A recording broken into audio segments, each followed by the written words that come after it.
दोस्तों मेरे पास काफ़ी सारे व्यूवर्स के कमेंट आते रहते हैं, क्वेरीज आती रहती हैं कि HDMI ARC या फिर HDMI कनेक्शन के थ्रू उनके साउंड बार में ऑडियो नहीं आता है, या फिर टीवी के थ्रू जो ऑडियो पास नहीं होती है, या फिर हो सकता है आवाज़ रुक रुक के आती है और अटक के आती है। तो इस टॉपिक पर ऑलरेडी एक वीडियो मैं पहले बना चुका हूँ, लेकिन उस वीडियो में बहुत सारी चीज़ें कवर नहीं थी। आज की वीडियो में दोस्तों आपको कई सारी टिप्स और कई सेटिंग्स बताऊँगा टीवी की और साउंड बार की, जिनका यूज़ करके आप ये वाला इशू फिक्स कर सकते हैं जो HDMI के थ्रू आपके साउंड बार में साउंड नहीं आती है।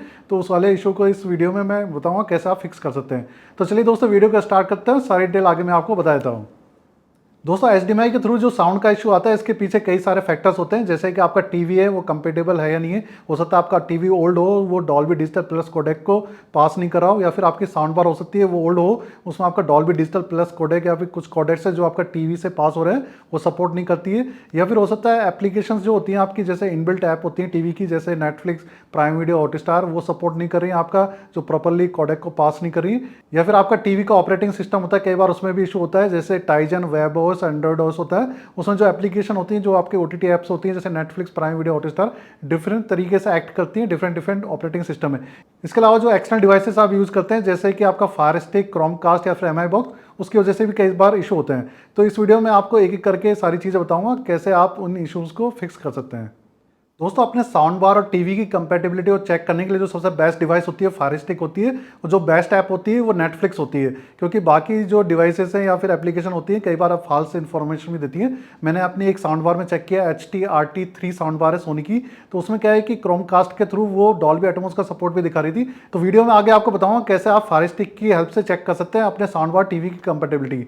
सबसे पहले मैं आपको एक ये सैमसंग का मेरा टीवी और सैमसंग की साउंड बार है, तो सैमसंग का टीवी भी इसमें ERC पोर्ट है और डॉल्बी डिजिटल प्लस को सपोर्ट करता है, और जो साउंड बार है वो भी डॉल्बी डिजिटल प्लस को सपोर्ट करती है, डॉल्बी एटमॉस की साउंड बार है। थोड़ी सी सेटिंग्स की बताता हूँ सैमसंग की टीवी और साउंड बार की। उसके बाद में आपको एक सोनी का टीवी है मेरे पास में, सोनी की साउंड बार है, उसको चेक करके बताऊंगा। जैसे आप सेटिंग्स में जाएंगे अपने टीवी की, तो यहाँ पे साउंड की एक सेटिंग है, तो साउंड आउटपुट में आप देख सकते हैं यहाँ पे मेरी साउंड बार कनेक्टेड है, HDMI ERC मोड के थ्रू कनेक्टेड है। इसके अलावा अगर नीचे अगर जाएंगे आप, तो एक आपको मिलेगा एक्सपर्ट सेटिंग्स। यहाँ पे अगर आप नीचे जाएंगे तो देख सकते हैं HDMI ERC मोड है, ये मेरा ऑटो पे सेलेक्ट है। तो अगर आप Dolby Atmos sound bar connect कर रहे हैं तो ऑटो ही रहना चाहिए। यहाँ पे आप देख सकते हैं डिजिटल ऑडियो आउटपुट फॉर्मेट, ये ऑटो सेलेक्ट है। अगर इसको मैं PCM सेलेक्ट कर दूंगा तो मुझे डॉल्बी डिजिटल 5.1 या फिर आपका डॉल्बी एटमॉस का सपोर्ट नहीं मिलेगा, इसको ऑटो ही रहने दीजिए। PCM में ओनली आपका क्या है कि मैक्सिमम आपका टीवी और साउंड बार में स्टीरियो चैनल ही मिलता है, 2.0 चैनल का सपोर्ट मिलता है। इसके अलावा डॉल्बी एटमॉस कंपैटिबिलिटी का कुछ ऑप्शन है, तो ये टिक रहना चाहिए आपका। अगर ऑफ कर देंगे आपको डॉल्बी एटमॉस नहीं मिलेगा, और इसको आपको इनेबल करके रखना है, डॉल्बी एटमॉस की साउंड बार है अगर आपके पास है। तो ये कुछ सेटिंग्स है, और कुछ टीवीज़ में हो सकता है आपको एक्सपर्ट सेटिंग में डॉल्बी डिजिटल प्लस या फिर डॉल्बी डिजिटल इस टाइप की सेटिंग्स मिल जाए। तो आपको क्या करना है, as per your sound bar, अगर आपकी sound bar Dolby digital plus को सपोर्ट करती है तो आपको डॉल्बी डिजिटल प्लस वहाँ से इनेबल कर लेना है या फिर ऑटो इनेबल कर लेना। और अगर आपकी sound bar only Dolby digital को सपोर्ट करती है, यानी डॉल्बी डिजिटल प्लस को सपोर्ट उसमें नहीं है साउंड बार में, तो आपको डॉल्बी डिजिटल ही वहाँ से सेलेक्ट करना है। तो ये वाली सेटिंग्स आप टीवी में कर सकते हैं। अब मैं जैसे नेटफ्लिक्स ऐप में आपको कुछ बताता हूँ। नेटफ्लिक्स ऐप यहाँ से ओपन कर ली मैंने, जैसे कुछ कंटेंट ओपन करते हैं। इसके बाद में आप देख सकते हैं यहाँ पे आपको नीचे अगर जाएंगे तो ऑप्शंस मिल जाएंगे। यहाँ पे आप देख सकते हैं इंग्लिश ओरिजिनल एटमॉस का ऑप्शन आपको मिल गया है, और हिंदी 5.1, और आपको बाकी सारे ऑप्शंस मिल गए हैं। ये डिजिटल आउटपुट ऑडियो इस फॉर्मेट को अगर मैं PCM कर देता हूँ, और अगर नेटफ्लिक्स ऐप में मैं एग्जिट कर देता हूँ, वापस से नेटफ्लिक्स ऑन करते हैं यहाँ से, आप देख सकते हैं PCM सेलेक्ट करने के बाद में यहाँ पे डॉल्बी एटमॉस का लोगो गायब हो गया है। अगर इसको रिज्यूम करके देखते हैं तो बाकी डिटेल्स आपको बताता हूँ। जैसे अगर अदर्स में आप जाएंगे तो आप देख सकते हैं यहाँ पे ना तो 5.1 आ रहा है चैनल, ना आपका एटमॉस आ रहा है, यानी कि आपका वहाँ पे जो PCM की जगह ऑटो सेलेक्ट होना चाहिए। तो एक ये सेटिंग आप कर लीजिए। मैं आपको एक सोनी का टीवी जो फुल HD स्मार्ट टीवी है, और एक सोनी की साउंड बार है जो कि ओनली डॉल्बी डिजिटल 5.1 चैनल की साउंड बार है, उसमें आपको कुछ सेटिंग्स बताता हूँ, क्योंकि ज़्यादातर इशू उन्हीं डिवाइसेस में आते हैं जिसमें कंपैटिबिलिटी का इशू होता है, यानी कि आपका ओल्ड स्मार्ट टीवी होती है या फिर ओल्ड साउंड बार होती है जिसमें डॉल्बी डिजिटल प्लस का सपोर्ट या तो होता नहीं है या फिर वो पास थ्रू कर नहीं पाती है। ये मेरा सोनी का एक आपका स्मार्ट टीवी है, full HD smart TV, only ARC port है इसमें, और ये साउंड बार है आप देख सकते हैं सोनी के HT-RT3 साउंड बार है, जो डॉल्बी डिजिटल वाली साउंड बार है। इसमें डॉल्बी डिजिटल प्लस का सपोर्ट नहीं है, एच पर जो ब्रांड है आपका सोनी की वेबसाइट के हिसाब से, ओनली इसमें डॉल्बी डिजिटल 5.1 का सपोर्ट है। तो पहले टीवी की कुछ सेटिंग्स आपको बताता हूँ, जैसे टीवी की सेटिंग्स आपको दिखा देता हूँ।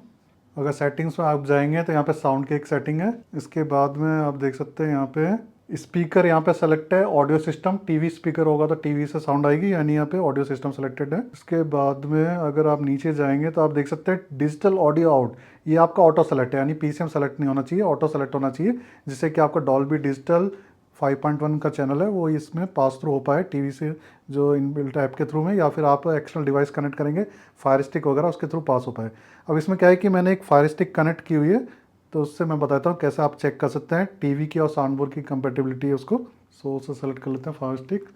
तो फायर स्टिक की सेटिंग में अगर आप जाएंगे, सेटिंग्स में यहाँ पे एक ऑप्शन मिलेगा आपको डिस्प्ले एंड साउंड का। इसके बाद आप नीचे जाएंगे तो एक ऑप्शन मिलेगा आपको ऑडियो एंड वीडियो डायग्नोस्टिक्स, इसको सेलेक्ट करिए तो आपको ये सारे ऑप्शंस मिल जाएंगे। जो भी आपका टीवी और साउंड बार कंपेटिबिलिटी होगी वो आपको दिख जाएगी।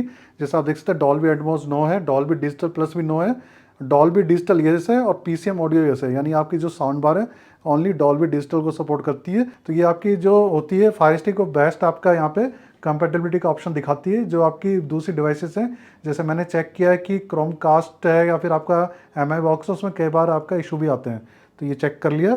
इसके बाद में आपको फायर स्टिक की सेटिंग बता देता हूँ। जैसे फायर स्टिक में डिस्प्ले साउंड की सेटिंग में अगर जाएंगे आप, यहाँ से ऑडियो सेलेक्ट करेंगे तो यहाँ पे एक सराउंड साउंड का एक ऑप्शन है। तो यहाँ पे अगर आप बेस्ट अवेलेबल करेंगे या फिर आप डॉल्बी डिजिटल सेलेक्ट करेंगे तो आपको प्रॉपर साउंड मिलेगी। अगर इसमें डॉल्बी डिजिटल प्लस आपने सेलेक्ट किया हुआ या पीसीएम हो सकता है सेलेक्ट किया हुआ, तो हो सकता है कुछ इशू आ सकता है आपका। जैसे डॉल्बी डिजिटल प्लस मैंने सेलेक्ट कर लिया और मेरी साउंड बार है वो है डॉल्बी डिजिटल वाली। यहाँ पे एक आपको वार्निंग भी आ रही है कि हो सकता है कुछ डिवाइसेस में आपको साउंड ना आए, तो इसको ओके कर देते हैं। अब आपको चेक करके बताता हूँ, जैसे नेटफ्लिक्स में आपको चेक करके बताता हूँ। जैसे ये एक मूवी है तो इसमें आप देख सकते हैं रिज्यूम प्लेइंग, इसको करते हैं। यहाँ पे मैंने इंग्लिश ओरिजिनल 5.1 सेलेक्ट कर लिया, लेकिन हो सकता है आपका टीवी है वो पास थ्रू ना कर पाए, आपका जो है डॉल्बी डिजिटल प्लस के कोडेक है जो आपके फायर स्टिक के थ्रू में या फिर साउंड बार आपकी सपोर्ट नहीं करती हो, तो उस कंडीशन में आपको आवाज़ नहीं आएगी। जैसे मैं दिखा देता हूँ, आप देख सकते हैं वॉल्यूम बढ़ा रहा हूँ लेकिन साउंड बार से कोई वॉल्यूम नहीं आ रही है, यानी आपका HDMI के थ्रू में ये ऑडियो को पास नहीं कर पा रहा, तो इस टाइप के इशू आते हैं। अब इसको मैं आपको दिखाता हूँ, वापस सेलेक्ट कर लेते हैं इसको, फायर स्टिक की सेटिंग में जाते हैं, ऑडियो में जाके इसको मैं या तो बेस्ट अवेलेबल सेलेक्ट कर सकता हूँ या फिर डॉल्बी डिजिटल।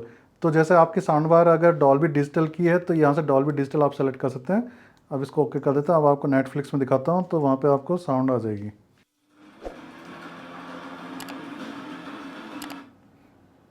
तो इस तरीके से ये वाले कुछ इश्यूज आते हैं जो आपका टीवी और साउंड बार की कंपेटिबिलिटी के थ्रू, तो आप प्रॉपरली सेटिंग सेलेक्ट कर सकते हैं, उससे आपका इशू सॉल्व हो जाएगा।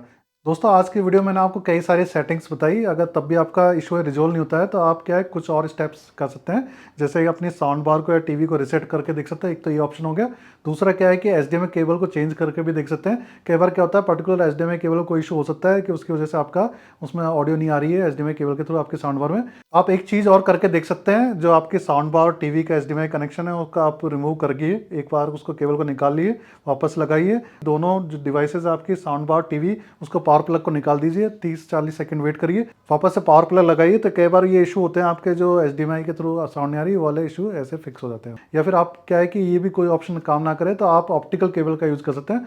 ऑप्टिकल केबल के थ्रू अगर साउंड बार और टीवी को आप कनेक्ट करते हैं तो बहुत सारे जो इशू हैं HDMI के थ्रू आपकी साउंड नहीं आ रही है तो वाले इशू रिजोल्व हो जाते हैं। दोस्तों आज की इस वीडियो में मैंने आपको बताया कैसे आप HDMI ARC के थ्रू आपकी साउंड बार में साउंड नहीं आ रही है तो उस इशू को आप कैसे रिजोल्व कर सकते हैं। तो इसके लिए बहुत सारे मेथड्स और मैंने आपको सेटिंग्स और टिप्स बताई।